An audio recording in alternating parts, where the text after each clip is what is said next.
Senhoras e senhores, boa noite. Antes de iniciar, um lembrete. Para ter acesso ao certificado da palestra, é necessário assinar a lista de presença que está na entrada da Capela Santa Maria. Destacamos ainda que quem não realizou a inscrição, mas deseja obter o certificado, deve se cadastrar até amanhã no site www.calpr.gov.br. Desde já, agradecemos a presença de todos que estão aqui para ver essa palestra, como viabilizar economicamente a assistência técnica em habitação de interesse social. Nossa saudação especial aos conselheiros do CAU Paraná, CAU Brasil e demais CAUs UF, aos integrantes da Federação Nacional dos Arquitetos e Urbanistas, aos representantes de outras entidades de arquitetura e urbanismo e da construção civil. De autoria do arquiteto e urbanista e ex-deputado federal Zezéu Ribeiro, falecido em 2015, a Lei Federal número 11.888 de 2008 garante para famílias de baixa renda a assistência técnica pública e gratuita de arquitetos e urbanistas e engenheiros para projeto, reforma e construção. É uma oportunidade que se traduz no direito de todos à moradia em condições dignas, mas essa lei ainda é muito pouco aplicada em nosso país. Por isso, com o objetivo de estimular a produção de habitação social no Brasil, o CAU Paraná, o CAU Brasil e os demais CAUs UF destinam 2% de seus orçamentos anuais para financiar iniciativas de assistência técnica em habitação de interesse social. Esta palestra é um exemplo dessas iniciativas. Neste ato, representando a presidente do CAU Paraná, Margarete Menezes, convidamos para o palco a conselheira Rafaela Weigert.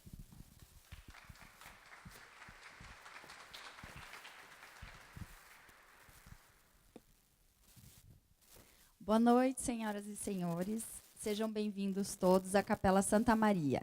Este grande exemplo de como os arquitetos e urbanistas podem transformar os espaços e dar novos usos a edifícios históricos. Nossa saudação especial à Fundação Cultural de Curitiba e ao Instituto Curitiba de Arte e Cultura, pela cessão deste relevante espaço arquitetônico da cidade. É com imensa honra que falo em nome do CAU Paraná. Temos a função de orientar, disciplinar, fiscalizar o exercício da profissão, zelar pela fiel observância dos princípios de ética e disciplina da classe em todo o território nacional, bem como pugnar pelo aperfeiçoamento do exercício da arquitetura e do urbanismo. Desde setembro do ano passado, estamos investindo em cursos e palestras que proporcionem novas oportunidades de negócios para arquitetos e urbanistas. Já realizamos oficinas sobre economia e cidades, criativas voltadas para a arquitetura e para o urbanismo, workshops de marca pessoal e prática profissional, ciclos de palestras sobre BIM, acessibilidade e sustentabilidade na construção civil. Desde já, buscamos mais participação dos arquitetos urbanistas no CAU Paraná, sendo essa uma das principais metas desse ano. Sabemos que vocês realizam muitas iniciativas interessantes e que precisam ser compartilhadas com todo o país. O evento de hoje visa apontar caminhos para os profissionais atuarem com a chamada arquitetura social. Sem dúvida, é um mercado ainda a ser explorado no Brasil. Segundo as pesquisas do CAU Datafolha, apenas 7% das famílias brasileiras já utilizaram o serviço de um arquiteto e urbanista, e outros 70% dos brasileiros nunca contrataram, mas gostariam de contar com um profissional da área. Por isso, desde já, agradecemos a presença do palestrante, formado em Engenharia na PUC do Rio de Janeiro e em Economia na Universidade da Califórnia de San Diego. Eduardo Moreira tem experiência em comunidades de sem terra e no mercado financeiro. Para apresentar a palestra Como viabilizar economicamente assistência técnica em habitação de interesse social e planejamento financeiro e ações estratégicas, convidamos ao palco Eduardo Moreira. Desejo a todos um excelente evento.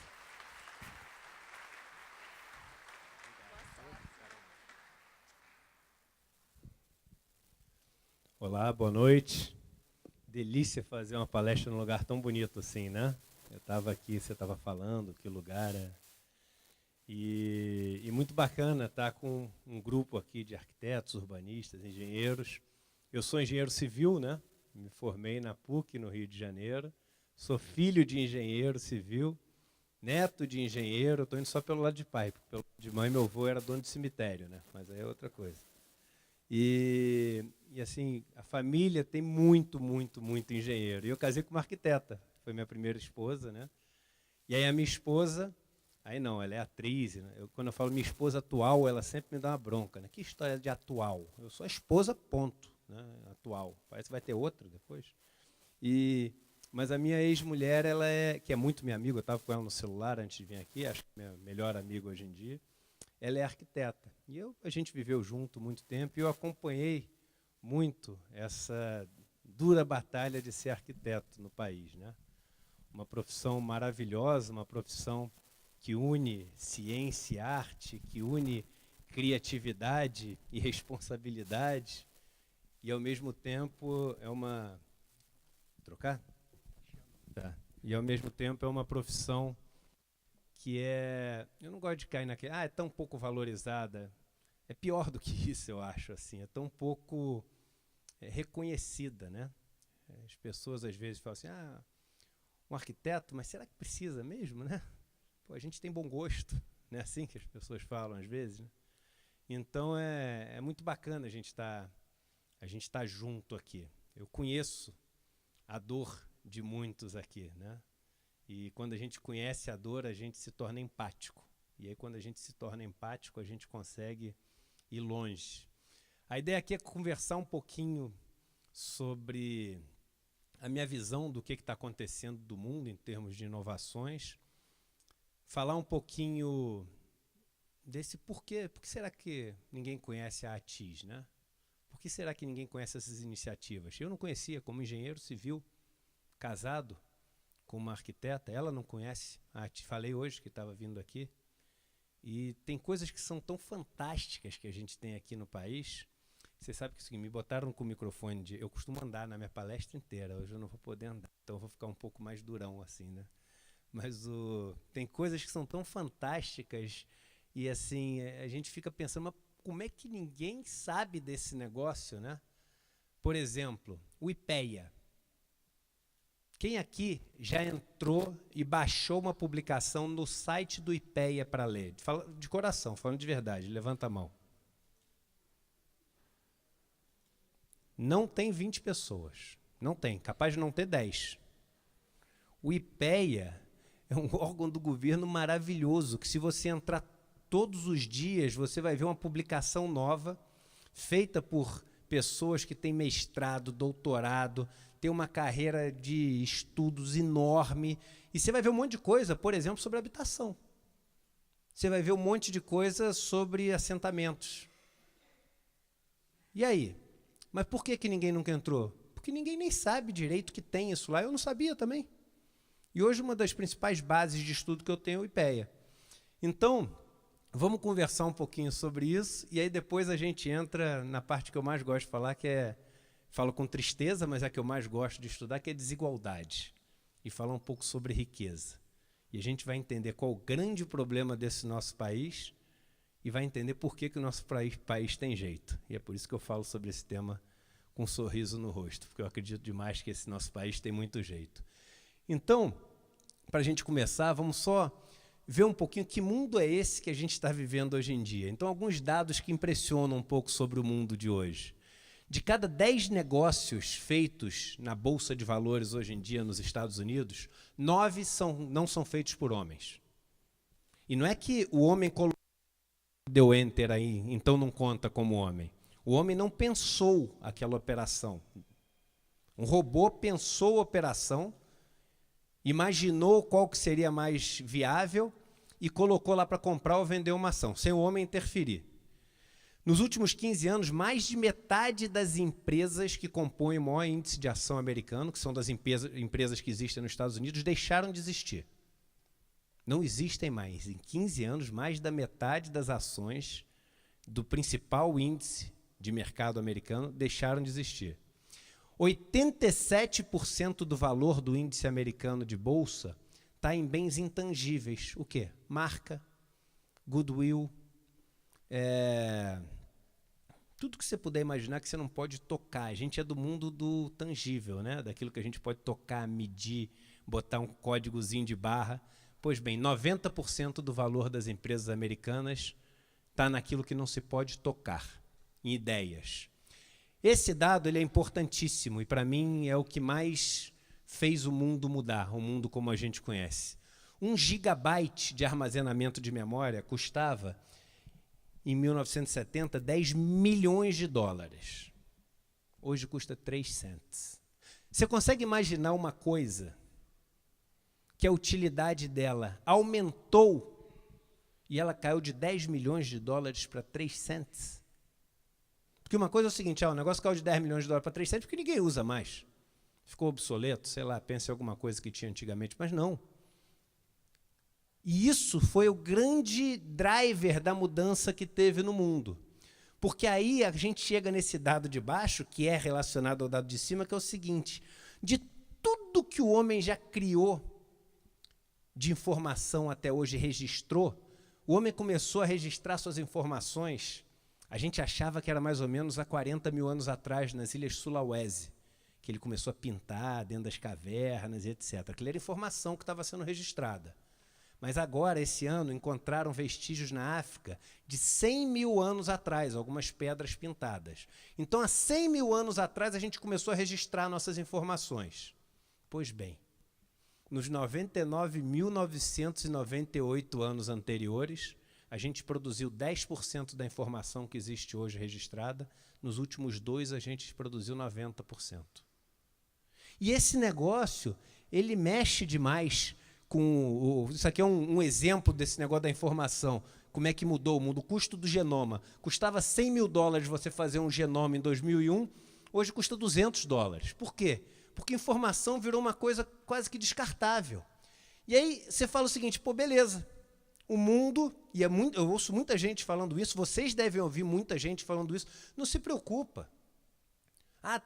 Tem pobreza, tem fome, tem problema de déficit habitacional, as pessoas não têm água gelada, elas não conseguem cozinhar. Não se preocupa não, porque a inovação está vindo num ritmo que é ela que vai fazer a pobreza sumir. A gente não ouve isso o tempo inteiro?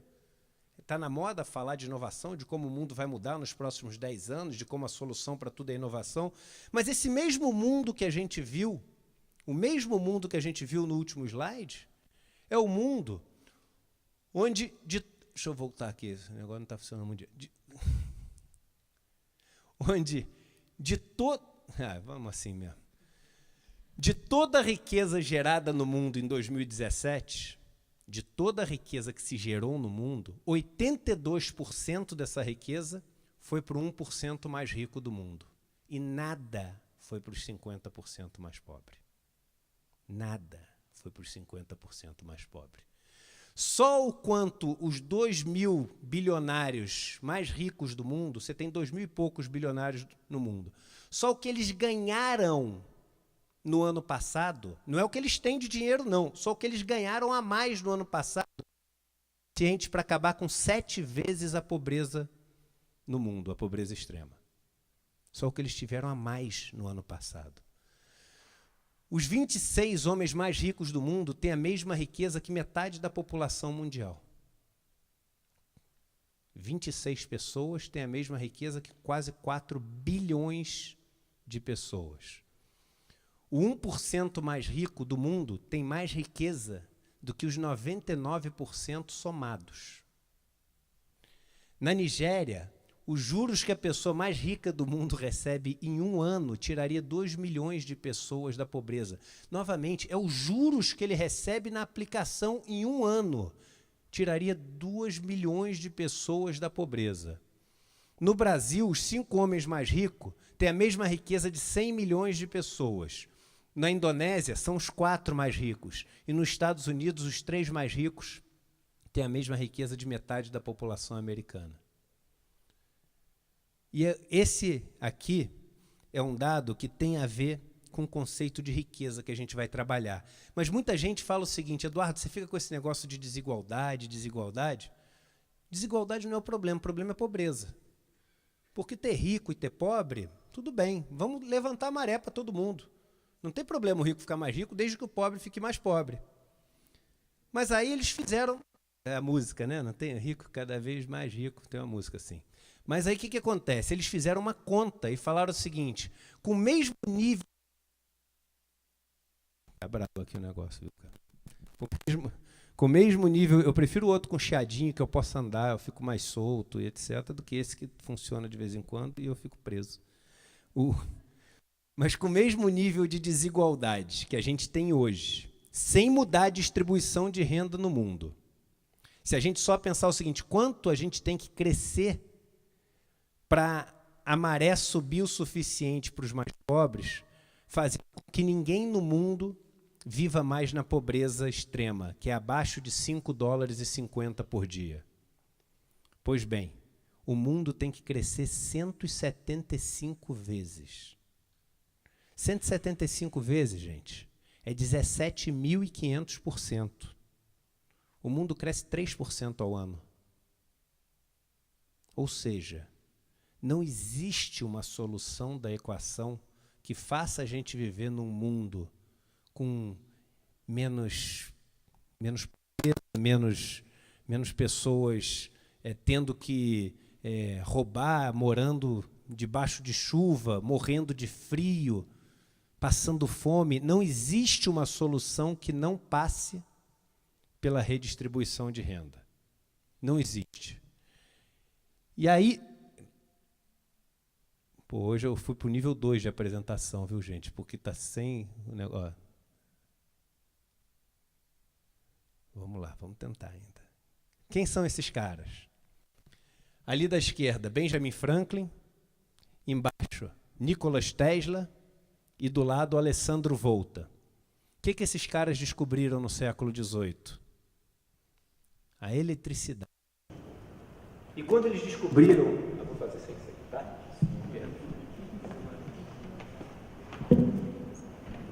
Vocês conseguem me ouvir assim, não? Não. Quando eles descobriram... Agora sim, agora eu estou... Ah, que delícia.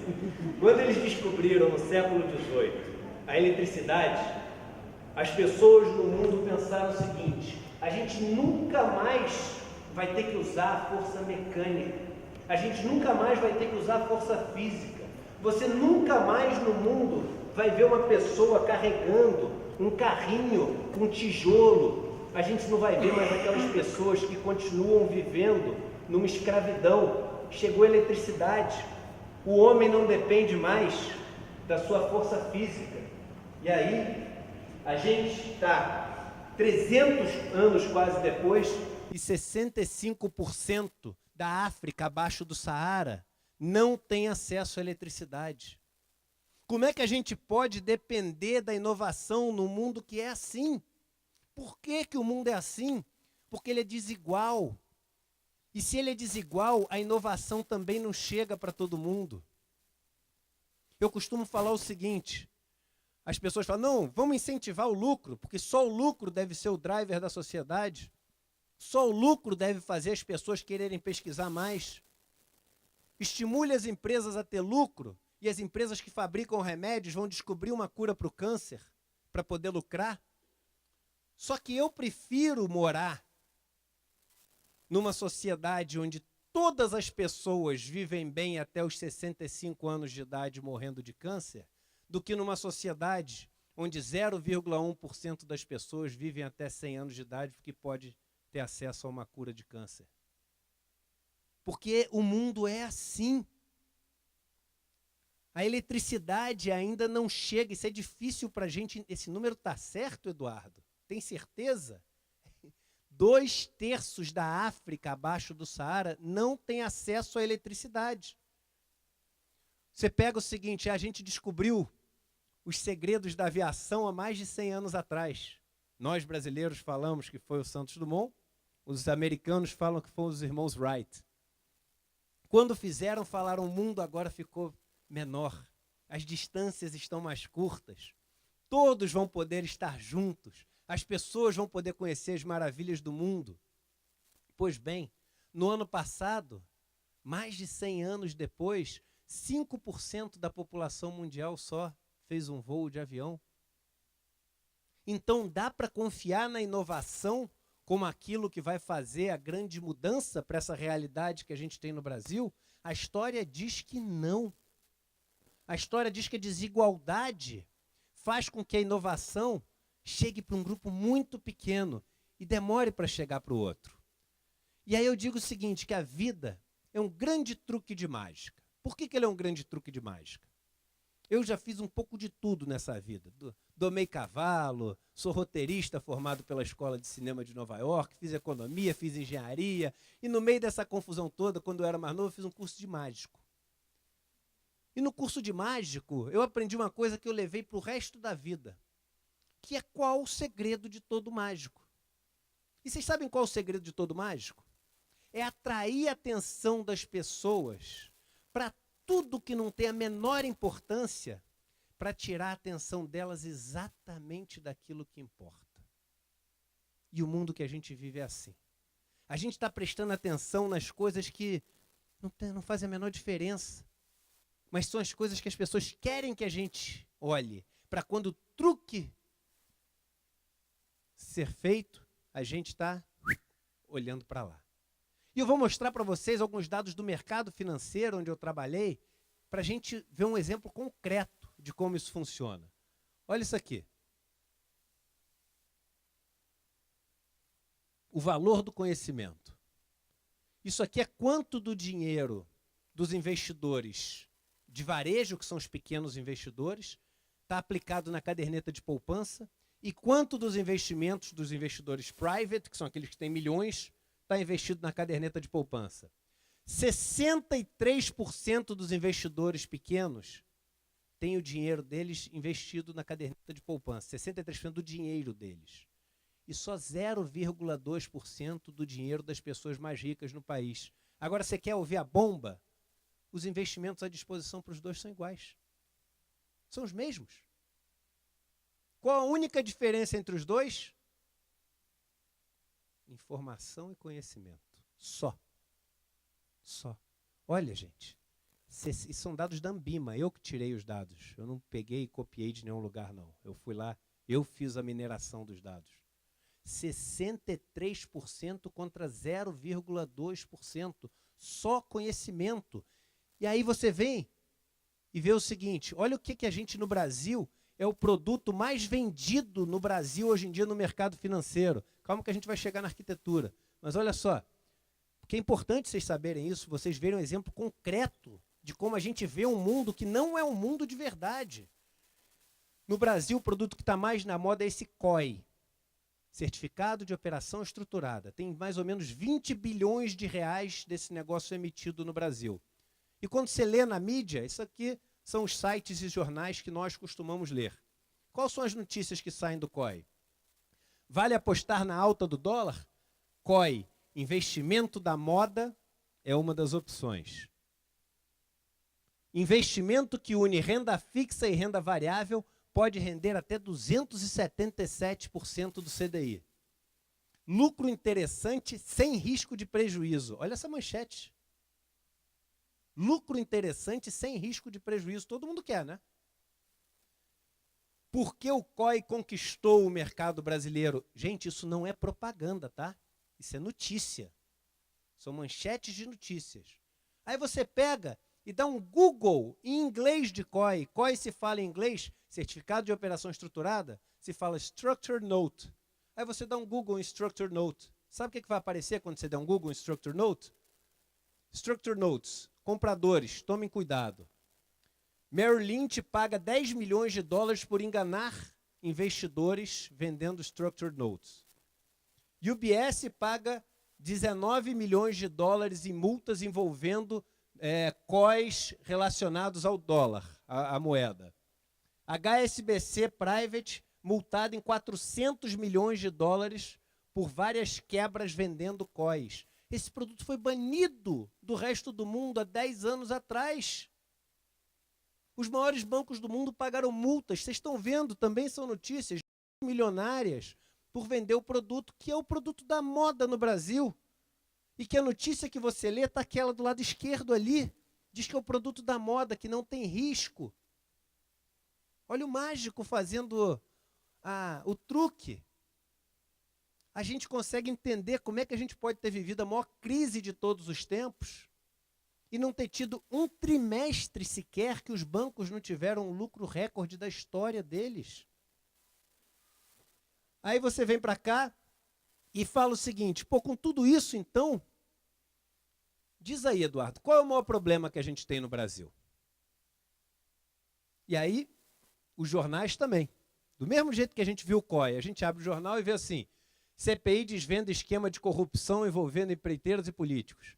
Juízes propõem prioridade para casos de corrupção. No Rio, 70% dos prefeitos são alvos de investigação. Então, o maior problema do Brasil é o quê? É corrupção. Se você sair na rua, pegar um táxi, pegar um Uber, for na lanchonete, os caras vão falar, sabe qual é o problema desse país? Essa turma rouba muito. Tem que acabar com essa roubalheira, mata esses caras todos, manda tudo para a China, resolvemos nosso problema. Aí tem outros que vão falar o seguinte, não, é violência.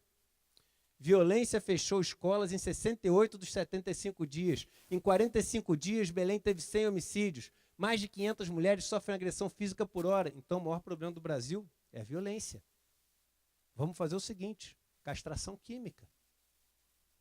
Vamos matar os caras. Ontem eu fiquei, assim, num estado de choque, porque teve um assalto em São Paulo que mataram 11 bandidos.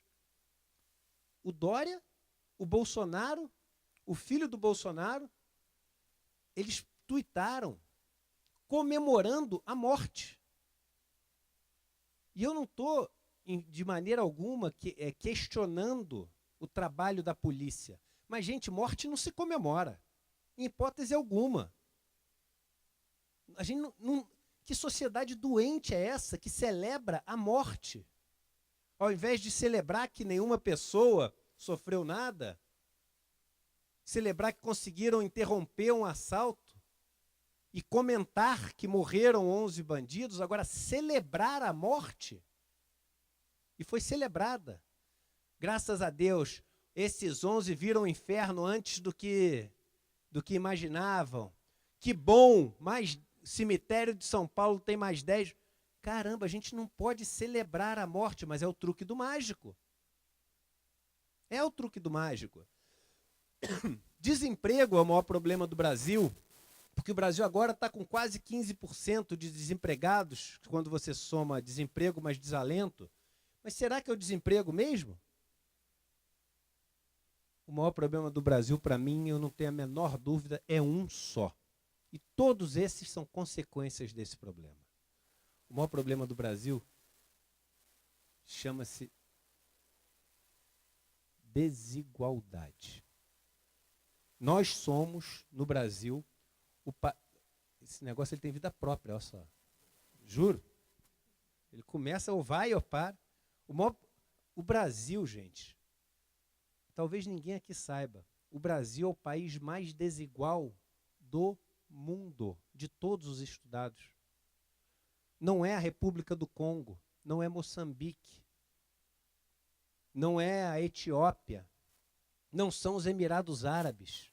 O país mais desigual do mundo, segundo o World Inequality Report, que é a maior publicação que existe no mundo sobre desigualdade, é o Brasil. 1% mais rico do Brasil concentra quase 30% da renda todo ano. Até 2005, os Emirados Árabes eram mais desiguais do que o Brasil, porque lá você tem os sheiks, que é mais desigualdade do que o sheik, que é dono de tudo lá. Pois bem, ali depois de 2005, 2007, os nossos sheiks ficaram melhores do que os deles. E a gente é o país mais desigual do mundo. E aí a gente chega num conceito que fala o seguinte, mas essa desigualdade que a gente tem, como é que funciona esse negócio? E aí a gente está entrando um pouco no negócio de arquitetura, de qualquer carreira, de qualquer assunto, e esse é o conceito que eu queria que todos vocês voltassem para casa com ele hoje. Se vocês tiverem que guardar uma coisa só, guardem isso que a gente vai falar aqui agora. A gente só pensa, quando a gente fala de finanças, quando a gente fala de investimentos, quando a gente fala de projetos, a gente só pensa em termos de dinheiro. E aí quando a gente vê as notícias, o governo quer economizar R$1 trilhão, ou o governo tem uma proposta de orçamento de não sei quantos bilhões de reais, então a gente passou a pensar em dinheiro. A gente sonha com montanhas de dinheiro, com cofres de dinheiro. Só que dinheiro, gente, ele não quer dizer nada. Uma nota é um pedaço de papel pequeno, escrito e sujo. Ele não serve para nada. Ele é uma representação do quê? De riqueza. E essa diferença é uma diferença que parece tola, mas ela é fundamental para conhecer os caminhos que tornam esse mundo possível. Por quê? Porque o dinheiro, ele é potencialmente infinito. Você pega e constrói mais 10 casas da moeda e bota lá imprimindo nota. Se dinheiro fosse problema, estava resolvido o problema. Mas o problema é que a gente não vive com dinheiro. Bota um cara trancado num cofre com 10 milhões de reais e volta daqui a um mês para ver se ele está vivo. A gente vive de quê? De riqueza.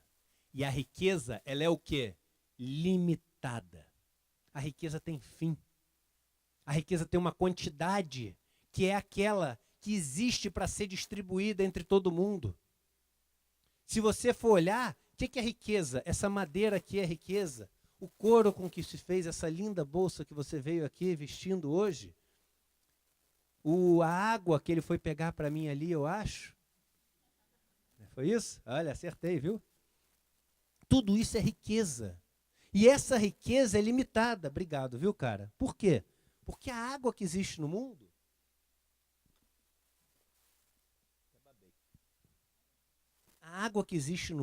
potável, ela é limitada. A quantidade que a gente consegue envasar é limitado. A quantidade de tijolo que a gente consegue construir é limitado. E se a riqueza é limitada, é como se todos nós estivéssemos brincando num parquinho de areia, como esse. E a areia é a riqueza que existe para ser distribuída entre todo mundo.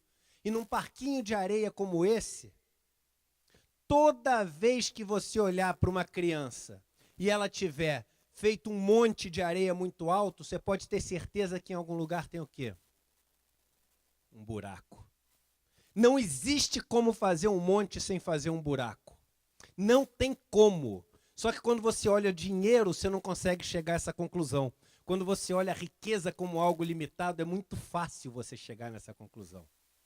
A riqueza é, por definição, limitada. E todas as vezes que em algum lugar se acumula muito riqueza, pode ter certeza que essa riqueza saiu de algum lugar. Porque dinheiro sai de lugar nenhum, mas riqueza sai de algum lugar. E de onde sai a riqueza? Tá vendo? O truque é esse, deixar longe e vir só quando eu tiver que mudar. A riqueza sai dos investimentos. Não investimento financeiro, apliquei na poupança, apliquei em ação, apliquei na bolsa, nada disso. O que quer dizer investir? Investir significa abrir mão de uma riqueza que você tem hoje, acreditando que essa riqueza vai se transformar em algo maior lá na frente. Não existe investimento sem abrir mão de uma riqueza que você tem hoje. Não existe. E só é possível gerar nova riqueza investindo. Ah, mas Eduardo, eu fui lá e catei uma maçã que estava na árvore. Eu peguei, colhi uma riqueza e não tive que investir nada. Será que você não teve que investir nada? Ou você ir até lá é um investimento, porque você gasta energia para ir? Pensa o seguinte, você está morrendo. Você tem mais um restinho de energia que você vai conseguir viver mais 1 hora. Se você for buscar aquela maçã, você não vai mais conseguir viver 1 hora. Você vai viver mais 10 minutos, porque você trocou os outros 50 minutos pela energia que você teve para ir andando até lá. Não existe investir sem abrir mão de uma riqueza que você tem hoje. É muito importante esse conceito. E ele é muito importante porque a gente vai entender as relações que existem de distribuição de riqueza na nossa sociedade a partir disso. Porque como é que funcionava essa história toda no começo? Imagina que tínhamos uma tribo, éramos 10 pessoas aqui, e essas 10 pessoas que a gente tinha que gerar riqueza suficiente para todos nós conseguirmos sobreviver. Era assim que funcionava. vivíamos em pequenas tribos. Por que em pequenas tribos? É até interessante isso. Porque as mulheres não conseguiam ter muitos filhos e conseguir ficar viajando com os filhos. Os filhos morriam na história. E eles tinham que ficar viajando, porque as riquezas acabavam nos lugares. Então os grupos, as tribos eram muito pequenas. E essas tribos, elas tinham duas características que são características que quase todos os animais têm, que são a redistribuição e a reciprocidade. O que quer dizer a redistribuição e a reciprocidade? Quando alguém conseguia caçar um animal ou colher alguma coisa, vocês acham que ele comia sozinho? Nunca. Vocês já viram um grupo de leão caçando na televisão? Um grupo de lobos, onças. Eles nunca comem sozinhos, vocês já perceberam? Que um mata e vem todo mundo comer? Por que será que é assim? Porque você não consegue caçar todo dia. Você não consegue ter sorte na caça todo dia. Se você você já pescou na vida? Nunca? Alguém já pescou? Já só caçou? Nem me fala essas coisas, cara. Mas alguém? Alguém já pescou? Você já pescou? É todo dia que você consegue pegar o peixe? Não é. E se você depender só do peixe que você pescar? Você morre, cara. Agora, se forem 10 pessoas pescando, e as 10 pessoas combinaram o seguinte, ó, quem pegar um peixe, divide entre os 10, você não vai conseguir sobreviver, porque sempre um dos 10 pega.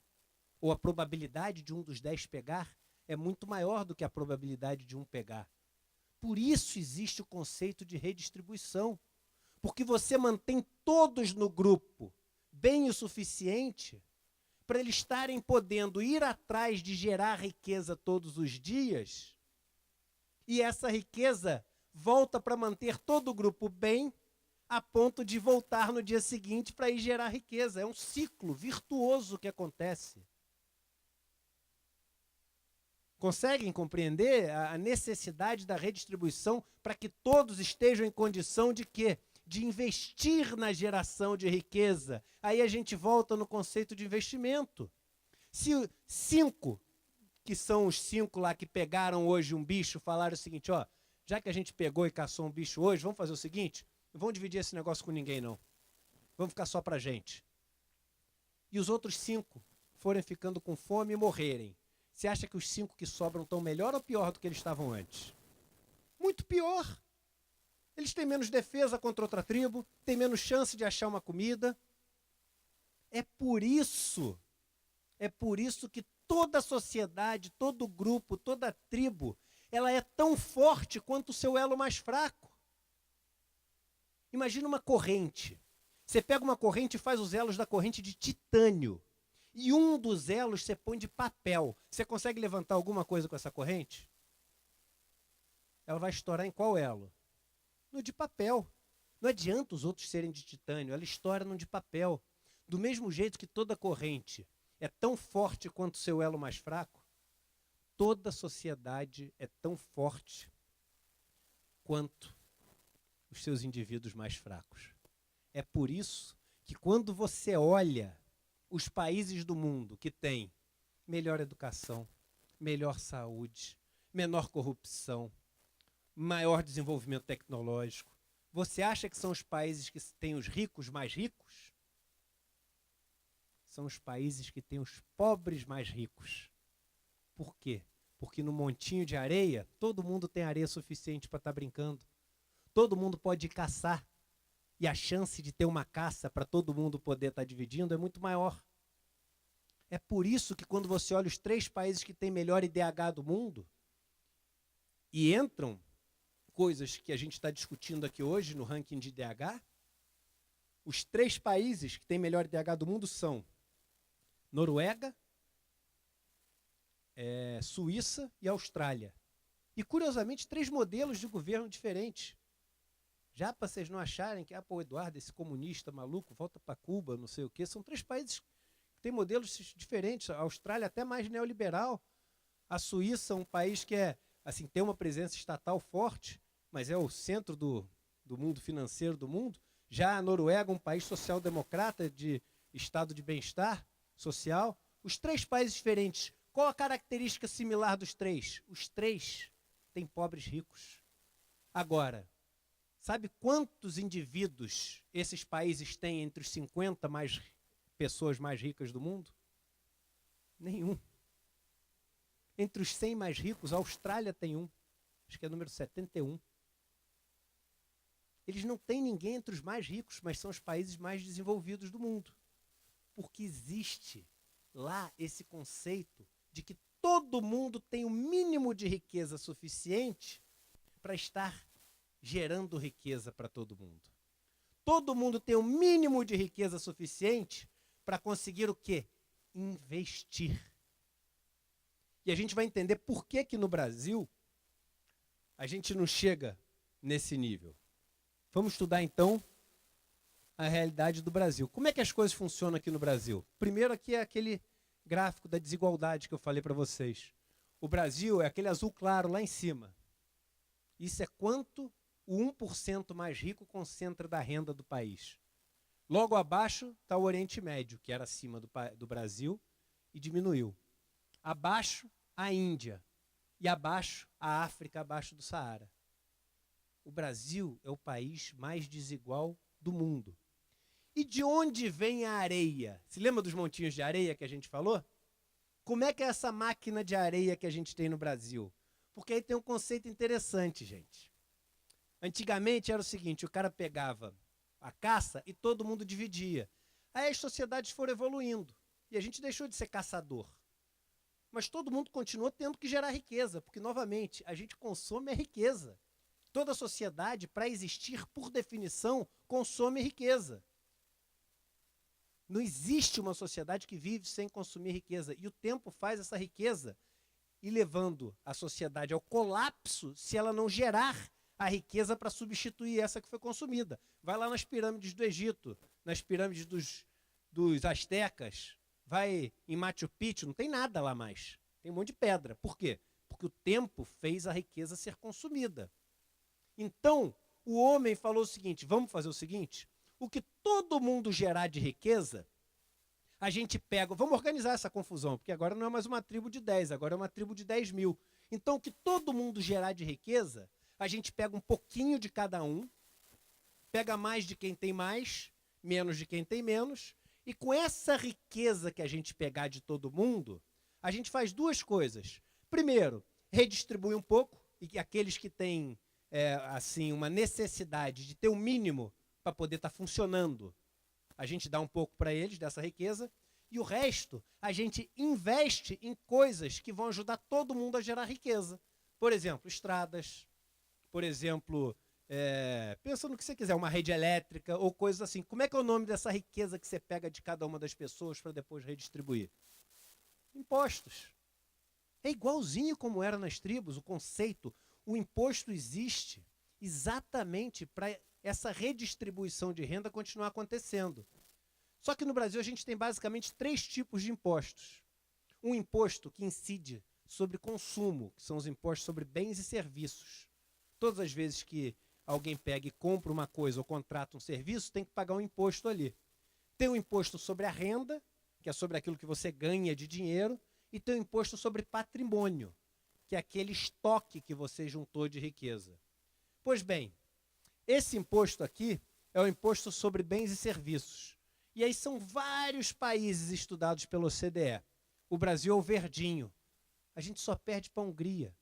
A gente é um dos países do mundo que mais cobra impostos sobre bens e serviços.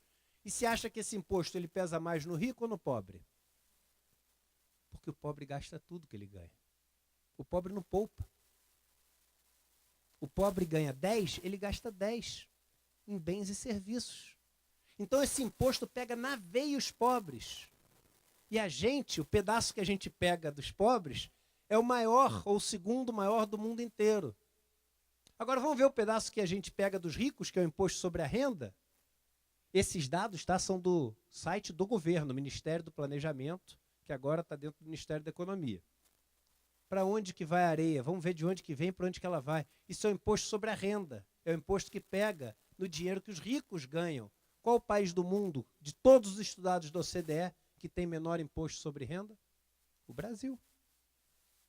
É o Brasil. Por quê? Porque a gente tem uma figura de quê? de dividendos que não tem imposto nenhum e do juros sobre capital próprio que tem 15% de pagamento de dividendos só. Então o que acontece?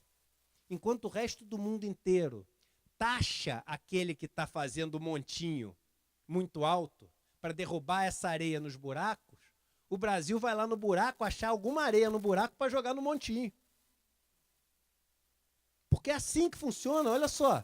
Vocês vão entender agora direitinho, porque agora eu fiz o ciclo. Isso aqui é o seguinte, você tem o 1% mais rico e o 90% mais pobre.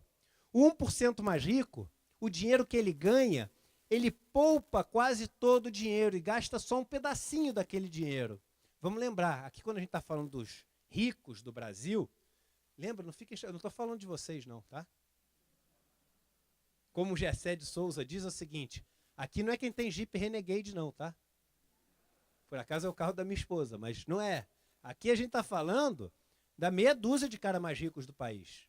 São os donos dos bancos, os donos daqueles conglomerados enormes, industriais. É desses que a gente está falando, não se sinta ofendido. Essa turma, o dinheiro que eles ganham, eles poupam quase tudo e gastam só um pouquinho. E aí o que acontece? O mais pobre, tudo que ele ganha, ele consome, ele gasta. Então o rico, olha só, eu estava indo tão bem você, cara. O rico, sobre aquele pedacinho pequenininho do total que ele ganha, esse pedacinho pequenininho que ele gasta, ele paga imposto sobre bens e serviços. Mas é só sobre um pedacinho. E sobre o pedação que ele... Então, o imposto sobre o consumo é alto no Brasil, mas impacta pouco os ricos, porque é só sobre o pedacinho. Agora, a maior parte do dinheiro que ele poupa onde? Ele poupa em títulos do governo, que vários ele consegue estruturas que nem imposto ele paga, nenhum. Então ele não paga, ele paga o menor imposto do mundo quando recebe, e quando aplica não paga quase que imposto nenhum. Só que além de não pagar quase imposto nenhum, quando ele aplica esse dinheiro, ele ganha o quê? O que a gente ganha quando a gente aplica o dinheiro? Juros. E os juros que o governo paga, ele faz esse dinheiro de onde? Onde é que ele consegue esse dinheiro para pagar os juros? Me ajuda, por favor. Ah, não faz isso comigo. Ele faz com os impostos pagos pelos pobres, que consomem tudo aquilo que ganham. Então, gente, olha só, como é que funciona? É uma máquina de desigualdade. É uma máquina, você pega os mais pobres, eles consomem tudo. No que eles consomem tudo, metade daquilo é impostos. Esses impostos vão para o governo. O governo pega e está endividado, tem que pagar os juros. Aí esses juros que ele paga com os impostos que ele pegou dos pobres, é para os ricos que estão aplicando o dinheiro que não pagou imposto na renda dele. Entendeu? Não tem como falar que é diferente, porque isso é matemático. E contra a matemática e contra o Excel a gente não briga. Não é opinião, é um fato. Não adianta torcer, mas será que pode ser diferente? Se eu pular para cima, eu caio. Não adianta torcer para continuar subindo. Você cai. Isso aqui, o Estado, ele é uma máquina de desigualdade. O nosso Estado, ele é uma máquina de lavagem de dinheiro dos pobres para os ricos, de uma maneira que ninguém percebe. E aí, gente, num país que tem desigualdade, não existe meritocracia. Não existe. Isso aqui é o seguinte: quantas gerações demora para você chegar na renda média do seu país se você nascer entre os 10% mais pobres? No Brasil, você demora 9 gerações. A gente é o vice-campeão mundial. Cada geração são 25 anos. Demora, em média, 225 anos para um descendente teu chegar na renda média se você nasce entre os 10% mais pobres. Isso significa o seguinte, gente. Nós aqui, provavelmente, que nenhum de nós aqui nasceu entre os 10% mais pobres, ou pouquíssimos, a gente nunca vai saber se a gente realmente é bom ou se a gente é só sortudo. Porque sortudo a gente é. A gente só não sabe se a gente é só sortudo.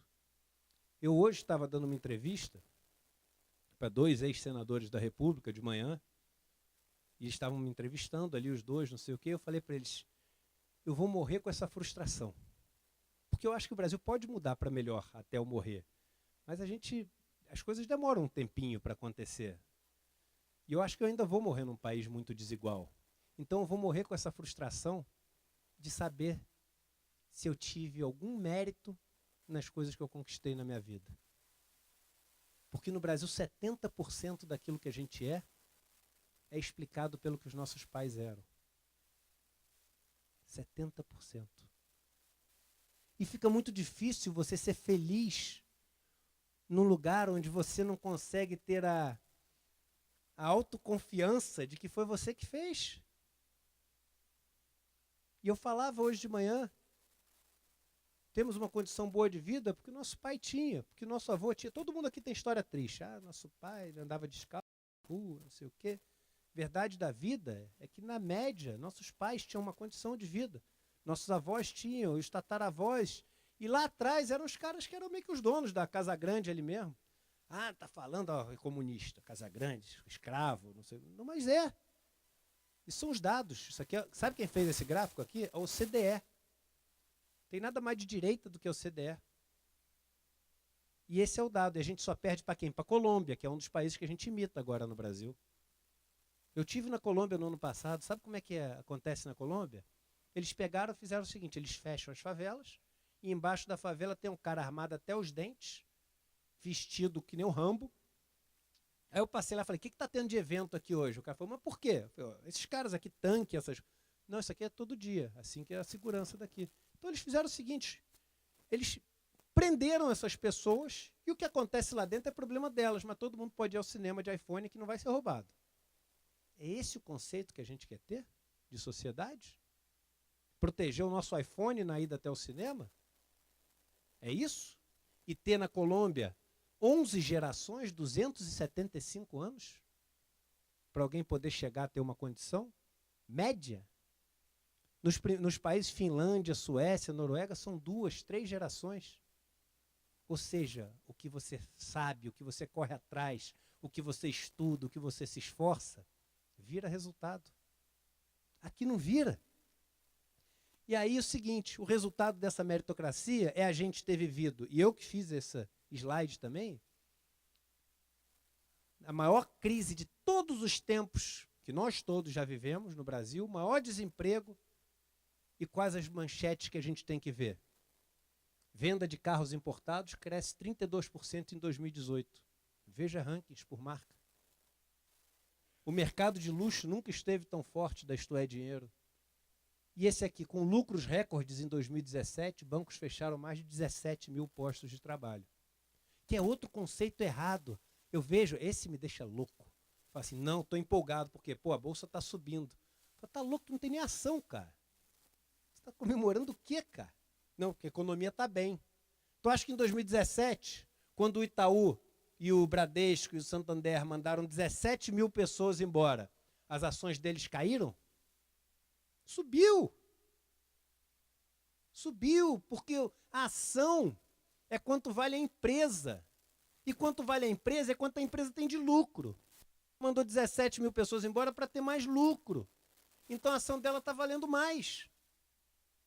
E se ela teve que mandar embora arquiteto, ela mandou embora arquiteto, porque o que importa é ela ter mais lucro. E você, arquiteto, às vezes acredita que quando a bolsa sobe é bom porque vai ter mais emprego. É claro que pode existir uma correlação, porque existe uma relação econômica que diz que quando a bolsa sobe, isso significa que a empresa está valendo mais. Então ela tem que vender um pedaço menor para captar a mesma quantidade de dinheiro para novos investimentos. Então pode haver uma correlação, mas essa relação ela não é necessariamente válida, como a gente está vendo aqui.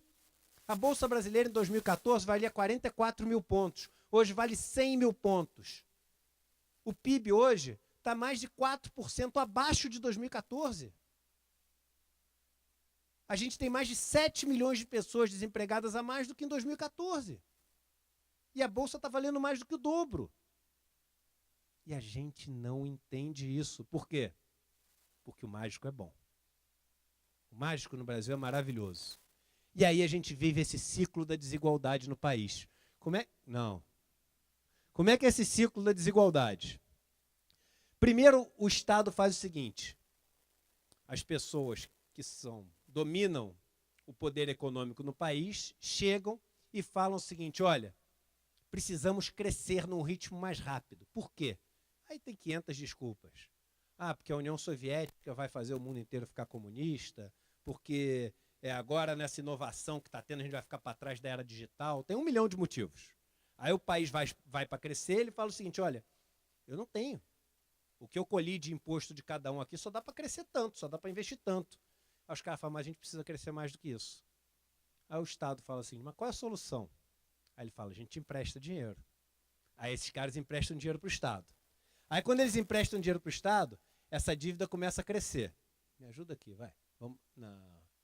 Aí o que acontece? Quando essa dívida começa a crescer, o Estado tem que pagar mais juros ou menos juros? Mais juros. E quando ele tem que pagar mais juros, ele não tem esse dinheiro para pagar os juros. Então ele faz e toma mais o quê? Mais dívida. Aí quando ele toma mais dívida, os juros aumentam ou diminuem? Aumenta, começa a fazer a bola de neve. E aí quando esse negócio começa a ficar muito grande, o que começa a acontecer? Você começa a ter que, tudo que você recolhe do Estado, de imposto, vai para quê? Para pagar juros. E o Estado perde a capacidade total de quê? De investir. Quando o Estado perde a capacidade total de investir, aí a sociedade para de investir? Não pode. Se parar de investir, todo mundo morre. Tem que gerar riqueza, e só dá para gerar riqueza investindo. Então, a capacidade de investir sobra na mão de quem? Da iniciativa privada. Aí a iniciativa privada chega e fala o seguinte, olha, beleza, a gente investe, mas com algumas condições. Primeiro, essa tua dívida é muito alta aí. Essa tua dívida, que foi ele que fez. Ele que é o dono da dívida, o dinheiro dele está aplicado. Aí ele fala assim, essa tua dívida é muito alta. Então é o seguinte, tem que diminuir essa dívida. Mas como é que eu faço para diminuir tua dívida? Abre teu cofre aí, o que tu tem de dinheiro que tu já juntou nesse tempo todo, de riqueza? Ah, tem Vale do Rio Doce, tem Petrobras, tem Caixa, Banco do Brasil. Pega tudo que tu juntou de dinheiro de todo mundo e dá aqui em troca dessa dívida. Como é que se chama isso? Privatização. Aí é engraçado, porque a pessoa que foi o dinheiro dela que o governo foi lá e pegou para juntar esse negócio, fica torcendo assim, privatiza. Você tá louco, cara? Teu dinheiro que tu está dando pro cara lá, que não gerou riqueza nenhuma. Não, mas é isso, o cara está com uma dívida enorme. E mais do que isso, eles chegam e conseguem, aqui ó, esse é o mais legal, eles chegam e falam o seguinte, dado que o Estado está todo endividado e eu estou todo rico, ele chega para a sociedade e fala o seguinte, olhem bem, o Estado não sabe gerir suas finanças. E eu sei. Eu sou um ótimo gestor. Então, votem em mim, porque eu consigo resolver o problema do Estado. Ele só não diz duas coisinhas. Que o dinheiro que ele ganhou foi em cima do Estado e que o Estado está todo endividado em cima dele. Mas ele chega e convence a população, e a população acha o seguinte, se ele fez para ele, vai fazer para o Estado também, vamos votar nele, ué. Esse cara é bom. Aí ele fala assim, mas eu só resolvo os problemas do Estado se o Estado me der algumas condições também. Eu quero pagar menos encargos, eu quero mais benefícios fiscais, eu quero mais isenções. Aí o Estado fala, não, a gente vai. Até porque o Estado passa a ser ele também, porque ele consegue eleger vários representantes dele com esse discurso. E aí ele tem o melhor dos mundos. Qual é o melhor dos mundos? Ele tem todos os benefícios que o governo dá e uma mão de obra extremamente barata, porque o país está numa crise monstruosa, ele consegue contratar a pessoa pelo preço que ele quiser. E aí a margem de lucro, aí ele investe. E a margem de lucro dele aumenta ou diminui? Aumenta. No momento pós-crise, as empresas têm lucros enormes. A margem de lucro aumenta pra caramba. E é nessa hora que você tem que comprar bolsa. No ano passado, eu fui o cara que mais criticava o Bolsonaro, e sou ainda, mas eu estava investido em bolsa. Por quê? Porque eu não preciso perder o governo e perder dinheiro junto. Eu sabia que se ele fosse eleito, a bolsa ia subir. E eu achava que a chance dele ser eleito era grande. Porque o que acontece? A margem de lucro das empresas aumenta quando esses caras tomam poder, a margem de lucro das empresas não diminui. Só que aí o problema é o seguinte, quando a margem de lucro aumenta, esses caras investem. Quando eles investem, a gente gera o quê que a gente aprendeu? Toda vez que investe, gera o quê? Riqueza. Vamos lá, galera, é sexta-feira, vocês vão sair daqui para tomar chopp, dá uma animada, pelo amor de Deus. Pô, a gente pega e investe, quando investe, gera riqueza, e aí essa riqueza transborda um pouquinho para a galera que é mais pobre, para a classe trabalhadora, o pessoal mais pobre. Aí quando ele vê que aquela galera está com uma riquezazinha, ele fala o seguinte, não preciso mais investir, eu vou pegar a riqueza deles. E aí a gente usa o que para isso? O nosso sistema financeiro, onde, se você aplicar o seu dinheiro na caderneta de poupança, você vai ganhar mais ou menos 5% ao ano. E se você pegar esse dinheiro emprestado, você vai ter que pagar 8% ao mês. Sabe o que isso significa? São números, tá? Dados, fatos. É o pular para cima, cair para baixo. Excel.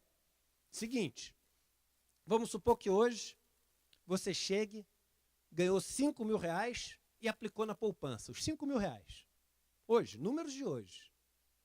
E aí, amanhã chega um amigo teu e fala o seguinte, cara, seguinte, pô, pintou uma super oportunidade ali, temos que comprar um negócio, custa 5 mil reais. Aí você fala, putz, acabei de aplicar na poupança, só vou resgatar na data do aniversário, senão vou perder aquela rentabilidade, vou ficar no cheque especial. Depois eu zero um com, tá aplicado, dívida, tá bom, um mata o outro. Aí entra no cheque especial dos 5 mil reais. E aí esquece.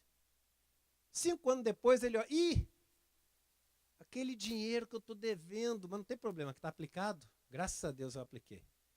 Aí ele vai ver o dinheiro que ele botou na poupança, os 5 mil reais. Quanto você acha que vira 5 mil reais depois de 5 anos aplicado na poupança? 7 mil reais. 7 mil reais. E o banco pegou e emprestou para ele 5 mil reais. Quanto que essa dívida de 5 mil reais dele, nessa taxa, vai estar valendo daqui a 5 anos? Quanto? Quanto? 25 mil? Quem fala? 75, ouvi? Que mais? 100, você está doida? 500 mil reais. 500 mil reais. E é isso que os bancos fazem. Olha só quanto o banco colocou de dinheiro nessa história. 0. O banco não colocou dinheiro nenhum. É 0. Ele pegou o dinheiro de um e deu para o outro. E ganhou R$500 mil em 5 anos. E aí a gente tem um problema, que agora vocês conseguiram conectar tudo, que é o seguinte. Olha que bacana, agora a gente chegou no ponto que assim, é muito triste, mas é muito bonito conseguir ver o mecanismo. Porque dá uma sensação para a gente de tipo assim, entendi. Eu entendi por que acontece. Porque aí, gente, olha que coisa incrível. Vocês vão entender por que o Brasil tem um juros tão alto. A gente pensar só para o cara ganhar dinheiro. Não é só para ele ganhar dinheiro, não. Tem uma coisa muito mais forte por trás disso, que é o seguinte. Os meios de produção, as terras, tudo isso são muito concentrados no Brasil. E são concentrados na mão de pessoas que não têm a menor ideia de como se criar riqueza. Nenhuma. Esses donos de banco, eu trabalhei em banco, fui dono de banco um bom tempo, os caras não sabem fritar um ovo, gente. Eles não sabem produzir riqueza nenhuma. Os donos dessas grandes empresas, eles não sabem. Tem o seu Zé que sabe. A gente está falando aqui, estatisticamente, eles não sabem. Só que o que acontece? Eles precisam dessas pessoas que sabem gerar riqueza para trabalhar para eles. Essas pessoas que sabem gerar riqueza no Brasil, elas têm o poder dos donos dos meios de produção ou não? Elas têm os meios de produção? Elas têm as terras? Não têm. Não tem. Só que imagina se você tivesse um juros baixo. O que esse cara podia fazer? Ele pega o dinheiro emprestado, ele compra a máquina ou a terra, ele investe, e se o quanto ele consegue receber de investimento comparado com o quanto ele pegou emprestado, se esse retorno é maior do que o que ele tem que pagar pelo dinheiro emprestado, a equação fecha. E ele passa a virar o quê? Dono do quê? Dos meios de produção. E aí ele pega o dinheiro emprestado, passa a ser dono do meio de produção, porque o quanto ele consegue de retorno no investimento é maior do que os juros, e aí ele corta a dependência que ele tem do cara. Só que se ele corta a dependência que ele tem no cara, o que vai ser do cara? Ele não sabe produzir riqueza, não vai ser nada. Não vai ser nada. Então, qual é a maneira que você tem de tornar todas essas pessoas dependentes por não ter acesso aos meios de produção? E se você não tem acesso ao meio de produção, você tem que aceitar a condição que o cara te dá, porque você tem que viver. E para viver, você tem que poder gerar riqueza. E para poder gerar riqueza, você tem que aceitar o que o cara que tem o meio de poder gerar riqueza te oferece. Se você abaixa os juros, a partir de um certo nível, você corta a dependência. É por isso que os juros é alto no Brasil. Não é só para ganhar dinheiro, é para manter essa dependência que sustenta os donos dos meios de produção e das terras que a gente tem no Brasil, que não sabem produzir riqueza nenhuma. Eu tive uma experiência maravilhosa esse ano.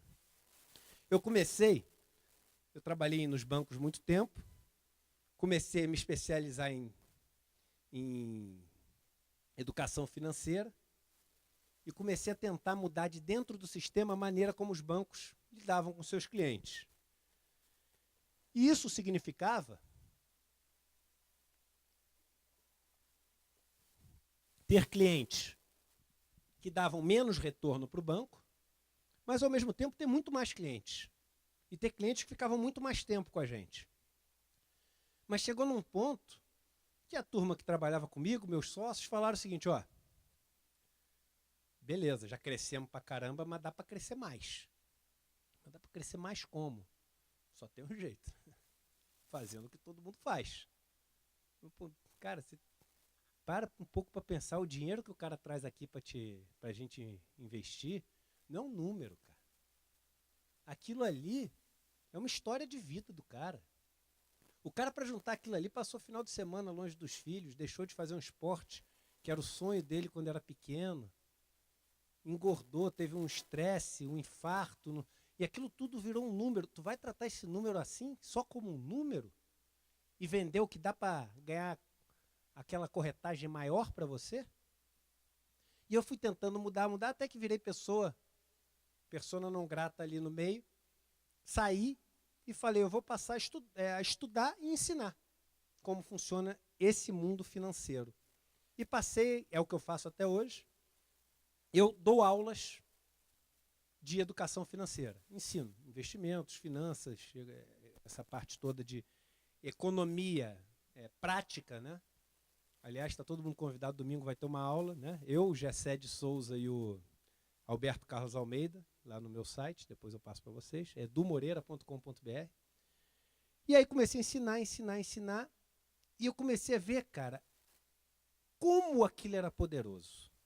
Eu tenho mensagens de pessoas que assistiram uma dessas aulas gratuitas, que nem tem essa aí, e tem vídeos, alguns de vocês me seguem no YouTube, às vezes eu gravo coisas lá no YouTube, e o cara mandava mensagem falando o seguinte, Eduardo, eu tinha uma dívida de R$94 mil, eu ouvi aquele teu vídeo, fui lá, fiz o que você falou, renegociei por R$6 mil. Vocês não ouviram errado, não. De 94 para... E aí sabe o que o cara fala? O cara que mal consegue conjugar um verbo com o outro, ele fala chorando, ele fala o seguinte, cara, minha vida começou de novo.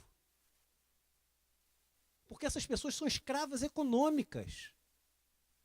Tem um rapaz que trabalha comigo, que eu comecei a notar, o cara super de bom humor, super feliz, está sempre de bem com a vida, e eu comecei a notar o cara super estranho, assim, até que, um dia, o que é? Não é nada não, não é nada, seu Edu, não sei o que, etc. E um dia ele não estava em casa, ele chama Eduardo também, tocou o telefone, eu atendi, falou, Eduardo? Falei, é ele. Você quer com outro que ia falar. Olha só, negócio é o seguinte, teu nome vai para não sei o quê, para a lista do SPC, disso, não sei aquilo, você está devendo um monte. Aí eu falei assim, agora eu vou incorporar o personagem mesmo. Eu falei, é mesmo? Mas quanto é que é? E comecei a pesquisar. E o cara estava devendo R$40 mil. Sabe por quê? Porque ele comprou, acho que um sofá e uma televisão, cara. Que custaram lá atrás R$1.500. Só que dos 1.500 ele deve ter pago 8.000 e devia 40. Há 5 anos, esse cara tem 5 filhos. Tem 4, descobriu mais velho que tinha 1, mais 1. Tem 5 filhos. Moram todos em 2 cômodos ali. Os filhos têm que estudar na escola que tem vaga longe. Não tem um plano de saúde, porque são 5, é caro pra caramba. Os filhos têm que viver com aquilo que tem ali que dá, esperando o dia que vai poder construir uma nova laje. E há 5 anos, todo o dinheiro que ele ganhou foi parar nos bancos. Toda a riqueza que esse cara gerou não ficou com nada para ele. Isso é diferente de escravidão de alguma maneira? Você não ter acesso a nada do que você produz de riqueza? Isso é uma escravidão financeira, não tem outro nome. E eu peguei o telefone e negociei por R$2.500. Os 40.000. Por R$2.500. E aí eu comecei a estudar esse negócio para levar para as pessoas, até que chegou num ponto que, inevitavelmente, esse negócio desagou no estudo da desigualdade. E aí eu me apaixonei pelo estudo da desigualdade. Existe muita coisa no mundo sobre desigualdade. Muito, muito, muito. Existem vários papers nas universidades, se você for pegar na Europa, principalmente, é um dos temas mais estudados. E eu comecei a estudar nos papers, comecei a estudar nos principais sites, que são a Oxfam, o World Inequality Report, com livros que você tem espetaculares sobre isso, até que chegou num ponto que eu falei o seguinte: esse negócio dos livros, cara, só vai até um ponto, né? Eu tenho que conhecer a desigualdade de verdade. Eu tenho que sentir a dor dos caras. Porque os livros, gente, a teoria... E aí eu tenho uma mensagem para passar para vocês quando eu falo sobre isso. Sobre a ATIS mesmo, sabe? E você vai entender por quê. Os livros só levam a gente até um certo ponto. Porque tudo que a gente lê nos livros, todas as teorias que a gente ouve, elas são uma tentativa de representar o que é. Só que o que é soberano. O que acontece. Até a gente descobrir que aquela nossa representação está tão longe do que a gente tem que mudar a representação, porque não dá para mudar o que é. Tem um artigo do André Lara Rezende, um economista super famoso, um dos pais do Plano Real, há 2 semanas atrás no Valor, onde ele começa falando o seguinte: a teoria econômica, como nós conhecemos, ruiu. Por quê? Ela não conseguiu explicar nada que aconteceu depois de 2008. Os resultados foram desastrosos. Temos que pensar numa nova teoria econômica. Ou seja, temos que pensar numa nova representação do que é. E eu descobri que eu tinha que entender como funcionava o que era. E marquei 5 viagens, planejei 5 viagens para fazer ao longo desse ano. Eu queria visitar 5 grupos super influenciados e marginalizados pela questão de desigualdade no Brasil, e aos quais eu também tinha ou desconhecimento ou preconceito. O MST, uma tribo indígena muito pobre, os presidiários, as pessoas que moram nas favelas e o pessoal que mora na seca no Nordeste. Eu queria viver a vida desses caras durante um tempo, para conhecer a economia deles. Economia vem de ecosnomia, a gestão do lar. Essa turma, eles vivem economia. Eles têm que ser arquitetos e engenheiros na prática. Sabe por quê? Porque se a gente faz uma prova errada de economia, a gente tira 8, 7 em vez de 10. Se eles erram na economia deles, eles morrem. Eles morrem. Então eles vivem economia e a economia deles tem que ser 10 todo dia. E eu marquei e fui fazer essa viagem para o MST. E fui cheio de preconceito. A única coisa que eu conhecia do MST era aquilo que eu tinha visto nas televisões. E vim aqui para o Paraná. Vim agora, 2 meses atrás. Morei mais ou menos uns 15 dias com eles. E no primeiro dia já foi assim, meio que assustador, né? Porque eu cheguei num acampamento muito daqueles iniciais, e aí é lona mesmo, uma madeira em cima da outra, aquelas telhas de fibrocimento ou de zinco, aquele negócio que é é um barraco mesmo, né? Que nem quando seus filhos brincam em casa, vou fazer uma barraquinha, pai, põe um caixote, ali é onde a turma mora. E aí, a primeira noite que eu dormi num barraco desse já foi estranho, porque era como se fosse um caixote assim, né? E não tinha móvel nenhum, né?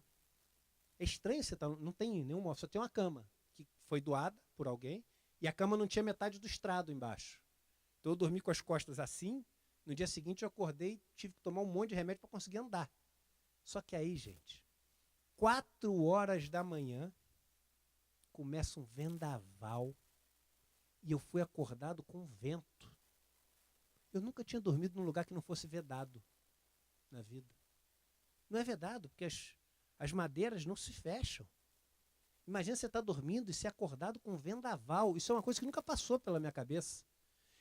E aí eu acordei com aquilo e eu olhei o barraco todo balançando. E aí daqui a pouco começou a chover. E eu tenho isso gravado. Gente, o barulho de um temporal num barraco desse, você não consegue. É impossível dormir. Não tem vedação, não tem nada debaixo da telha. Não tem um forro, não tem gesso, não tem laje, não tem nada. E aí eu acordei assustado, tinha acabado de acontecer aquela tragédia de Brumadinho, um mega temporal, eu no meio do escuro, num caixote ali, o negócio todo de lama. E aí eu falei, caramba, o cara vive isso todo dia. E comecei minha jornada pelo MST. E comecei nos acampamentos que estavam bem do começo e fui cada vez indo para um acampamento que já existia há mais tempo. E terminei nos assentamentos que existem há 20, 25 anos.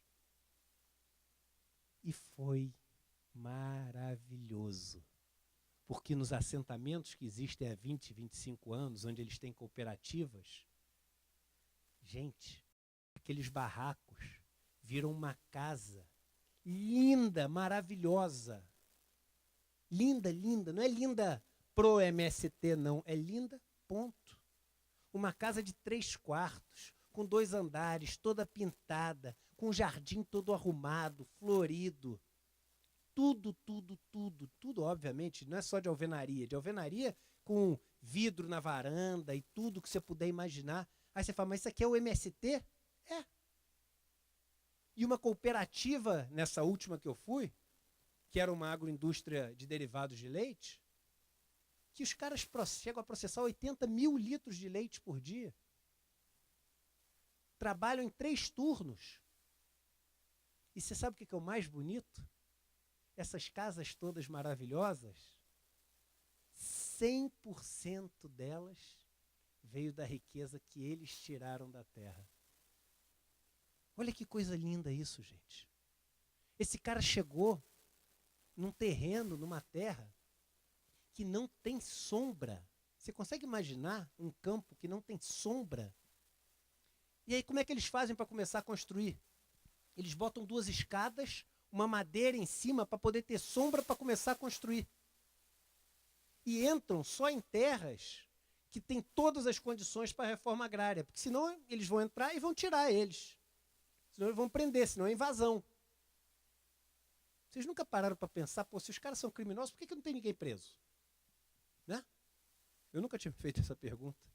Porque eles só entram em terrenos que são terrenos que ou têm uma degradação ambiental enorme, ou têm dívidas enormes com a União, muito maior do que o valor do negócio, ou porque tem trabalho escravo, ou porque tem alguma coisa que faz com que aquela terra seja uma terra para a reforma agrária. Então eles são meio que aceleradores do processo. E aí quando entram, começam a recuperar.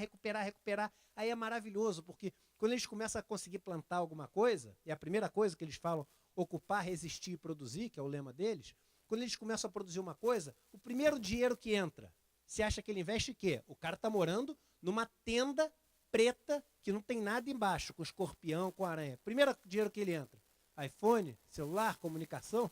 Não. Semente, terra. Eles investem na terra. E isso chega a ser emocionante para mim, sabia? Você botar a terra na frente de você? E aí eu digo o seguinte, esses caras são, sabe o quê? Humanos. Porque você sabe de onde vem a palavra humano? De humus, de terra. Vem porque as tradições dizem que fomos feitos da terra, do barro. Daí que vem a palavra humano, de humus. E esses caras investem na terra antes de investir neles, cara. E aí, quando a terra começa a dar o resultado maior, aí eles investem em quê? Nas escolas deles. E continuam a morar no barraco. Eu fiz um vídeo de uma escola que vocês vão ver e vocês vão falar, a escola particular do meu filho não tem uma biblioteca dessa. E as pessoas morando na casa de lona. Mas você já está chegando no final, deixa de ser apressada, menina, que eu vou chegar aí. Aí o que acontece? Aí eles pegam e começam, depois de 10, 15 anos, a investir na casa deles. Só que durante esse tempo, gente, ele não teve que comprar ali os tubos e conexões para botar na casa? Não teve que comprar telha? Não veio um motorista carregando aquilo para lá? Então, pelos serviços e pelas coisas que eles tiveram que comprar, um pedaço daquela riqueza que eles tiraram de dentro da terra foi para o mundo. As cidades em volta, que eram cidades fantasmas, eu entrevistei os prefeitos, eu tenho gravado, eu estou fazendo um documentário sobre essa experiência. Os prefeitos de direita, partidos de direita, eles falando o seguinte, era uma cidade fantasma, com um terreno enorme, improdutivo, largado, que os donos nunca se viam aqui. Então não tinha nada que sustentava a cidade. Esses caras chegaram, começaram a consumir no supermercado, cortar o cabelo, vir aqui comer um sanduíche, andar na praça, ir na academia. Os caras revigoraram todas as cidades que estão em volta. E da onde que veio a riqueza? Esquece dinheiro, ninguém mais aqui pensa em dinheiro, todo mundo pensa em riqueza. De onde que veio a riqueza para o cabeleireiro, para esses caras todos? Da terra que os caras tiraram, de uma terra que não tinha sombra. E aí no final, quando você vê essa casa linda, você sabe o seguinte, que esse cara tirou da terra essa riqueza suficiente para ter essa casa e mais um tanto de riqueza. Em outras palavras, se o cara tem 10 jabuticabas que ele juntou de riqueza na vida, você pode ter certeza que esse cara fez pelo menos 20 jabuticabas de riqueza na vida. E eu venho de um mundo onde as pessoas têm 1000 jabuticabas e só conseguiram gerar 10. De onde que vieram os 990?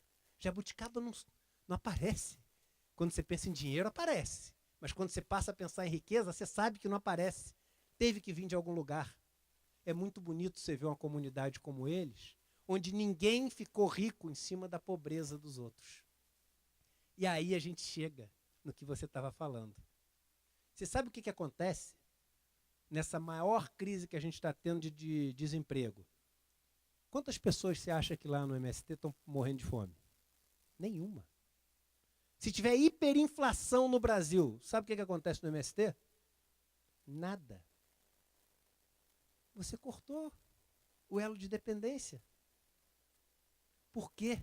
Porque a geração de riqueza foi maior do que o consumo de riqueza e cria-se um ecossistema que ele é sustentável.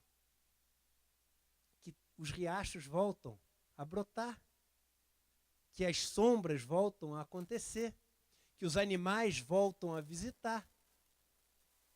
As casas não têm fechadura, é tramela. As crianças andam todas nas ruas, não tem uma parede pichada. Agora você imagina para um banqueiro que achava que os caras eram terroristas, bandidos, invasores, morar com esses caras, viajar junto, dormir junto. Eu aprendi mais economia ali do que eu aprendi a vida inteira. E aí vem um pouco um convite para vocês.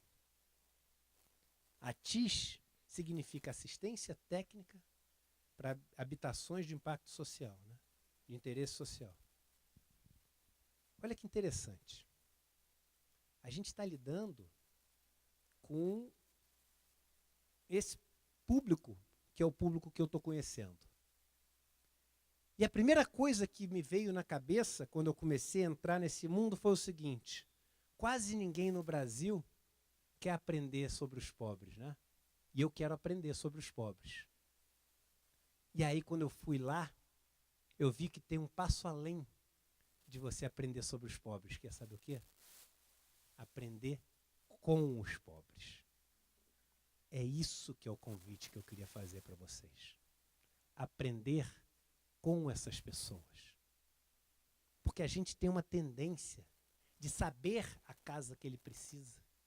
A gente estudou, os livros dizem. A gente sabe a melhor tecnologia. E sabe mesmo. Eu dei aula de educação financeira em todos esses lugares. Mas exercitar a escuta com essas pessoas. Porque antes de vocês chegarem com a assistência técnica, eles existem, cara. Eles estão vivos. E se estão vivos é porque eles conseguiram chegar até ali com o que eles conseguem fazer. Então, em vez de chegar querendo impor a nossa suposta superioridade, intelectualidade e capacidade superior, porque estudamos em livros e colégios, eu acho que a gente tem que exercer a escuta e aprender com eles. O que eles têm para ensinar sobre economia? Muito. O que eles têm para ensinar sobre soluções de moradia, sobre necessidades que eles têm, sobre as dificuldades que eles passam? Muito. E essa empatia é essencial. Porque senão, a ATIS, o Eduardo Moreira, os bancos, eles nunca vão ser demandados, porque tem que vir de dentro para fora. A pessoa tem que se sentir escutada, senão ela não vai fazer o elo com você, ela não vai pedir o que você tem para oferecer para ela. Porque é muita arrogância. Aliás, arrogância, né? Rogar, arrogar. Ou seja, ninguém te pediu nada, cara. É muita arrogância a gente achar que vai chegar lá. Como é que esses caras não pedem? Como é que ninguém sabe que a ATIS existe? Como é que ninguém usa esses serviços? Olha a arrogância. É claro, ninguém pede, é arrogante. A gente tem que fazer o quê? Que eles roguem por nós, mas para eles rogarem por nós, a gente tem que ouvir eles, tem que ser empático, tem que conhecê-los. E aí, gente, a gente chega para o seguinte, em vez de viver voos de galinha, que é o que a gente vive no Brasil, viver de pequenas vitórias, de conseguir colocar a ATIS em 5 municípios, de conseguir mudar a cabeça de 4 pessoas ou 5 pessoas, de conseguir crescer o PIB do Brasil durante 4 anos, a gente tem que fazer o seguinte, a gente tem que voltar a tapar os buracos de areia que a gente tem nessa sociedade para todo mundo poder brincar de viver. A gente tem que poder dar para as pessoas as condições delas poderem ser donas do seu destino. E eu vou falar uma coisa para vocês. Isso dá medo para a gente. Isso dá medo para a gente. Porque a gente foi acostumado há várias gerações a depender dessas pessoas. A gente foi acostumado há várias gerações a ter eles fazendo o serviço que gera a riqueza que a gente tem. Mas a gente só vai se sentir realizado de verdade como ser humano, como espiritualmente evoluído, como útil para a sociedade, a hora que a gente der esse passo e se colocar no risco de alguém que tem que gerar o seu próprio crescimento. E com a paz de espírito, de saber que a gente deu para os outros a possibilidade de ficar com o crescimento deles e não se apropriar do crescimento deles. Parabéns pela iniciativa de vocês e muito obrigado pelo convite de hoje para vir aqui.